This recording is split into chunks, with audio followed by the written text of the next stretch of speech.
It was a stormy night. Vidya and Viraj were expecting their first child on that day. It was raining heavily, and while they were going to the hospital they met with a small accident. He lifted his wife and took her in his hands and rushed to the hospital. After few minutes a nurse came running and congratulated him. They had twins, both were girls. He felt very happy and went to see them. The first one was looking so beautiful and fair. Her cheeks were as pink as a rose. The second one was dusky, dark skin colored. He couldn't accept her. He thought to leave her there and go, but couldn't do that. He felt her a curse from God. They named them Prisha and Nisha. Every day he used to blame Nisha for all his problems. She used to feel really bad. Even her neighbors' relatives used to tease her. Even her parents wouldn't support her. They never included her in family photos. As her sister was fair, they used to take her to all the family functions and parties and left her in the house. They used to feel she was a burden and shameful to take her out. Both the girls were going to the same school. Everyone used to praise Prisha for her beauty, but they used to tease Nisha for her skin color. They called her different names like Kali, Blackie, Crow, etc. She was not allowed to sit in front seats even though she was very good at her studies. No one would make friends with her. She was not allowed to participate in any of the events. Even Prisha used to humiliate her and make fun of her in class. She used to make Nisha do all her work and used to play with her friends. Even in the house, she was not given respect. They used to treat her as a servant. Her mother would apply fairness creams and try home remedies on her, but nothing used to work. They used to buy new clothes for Prisha and give her old clothes to Nisha. She couldn't understand why she was treated like this. She used to feel like she doesn't belong there. She used to pray to God to make her fair so everyone could treat her normally. She used to cry every day. As years passed, they wanted to send Prisha abroad for higher studies, even though she was not interested in studies.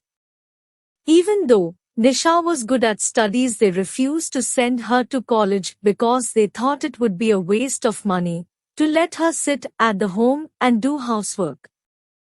They mortgaged their house to send Prisha to foreign. A few years passed. Prisha became a brand ambassador for beauty products. She used to do ad shoots and earn lots of money. She refused to return back to her parents and got married to a big celebrity and lived happily in a foreign itself. Her parents were heartbroken and they had no money left to repay their loan, mortgaged house. They lost everything and blamed Nisha for all the problems. In order to repay the loan, they think of marrying Nisha to an old man in exchange for money. Nisha gets to know about this and disagrees with this, but her parents force her to get her married the next day. With no other option left, she escapes from there and goes to the railway station. She was thinking, somehow I escaped, but what next? Where shall I go? How to live? All these questions were running through her mind. She gets into the train and reaches the city. In such a big city, where should she live? And how to earn money? She tries to do a job but gets rejected everywhere because of her looks.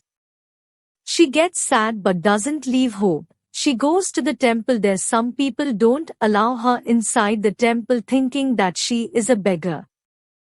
She tries to explain to them, but they won't listen to her and push her aside. Suddenly one old lady comes near her and asks her, "Is there any problem, young lady? You seem a little nervous."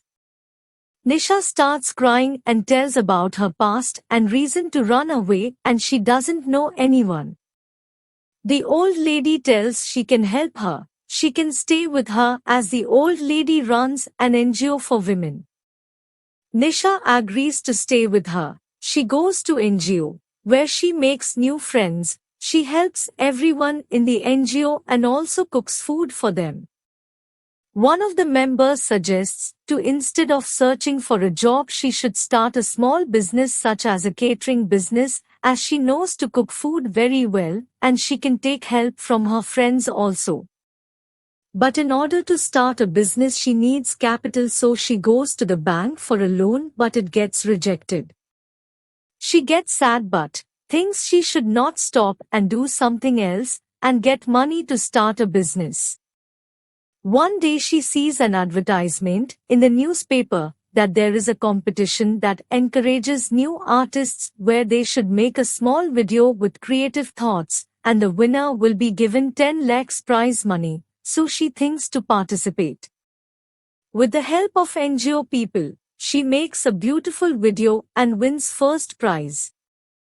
With the money, she starts the catering business. At first, the business was a little dull, but slowly her business started to grow. Later she started other businesses like a bakery, organic food production, etc. Within a small span of time, her business grew bigger. She receives the Best Entrepreneur Award at a very young age.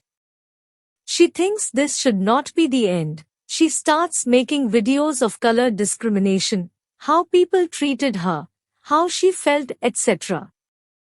She explains that skin color doesn't matter if they are determined towards their goal. She became an inspiration to everyone. Her videos get popular and she became a celebrity. She sees the people who used to disgrace her. The same people now come to take autographs and selfies with her. She starts a new company where she gives job opportunities to women who suffer discrimination. And she also starts a charitable trust and donates half of her income to it. She also gets an opportunity to become a brand ambassador for a few products. She feels happy that she doesn't require to be beautiful like her sister to become a celebrity. She feels that success is not dependent on skin color. People should not be discriminated against for their dark skin color. She enjoys her success but misses her family. A few years passed, and Viraj met with an accident. He was paralyzed, he had no money for treatment, and there was no one to look after them. They both asked everyone for help but no one came forward. Vidya comes to a charitable trust seeking help and she is shocked to see that Nisha is the founder of that trust. As soon as Nisha sees her mom, she runs and hugs her. After knowing her father's condition, she immediately rushes to the hospital to see her father and cries and says from here after she will look after her parents. Now her parents also realize their mistake. They were wrong in treating her like this, and they asked her to forgive them and say they feel proud of their daughter.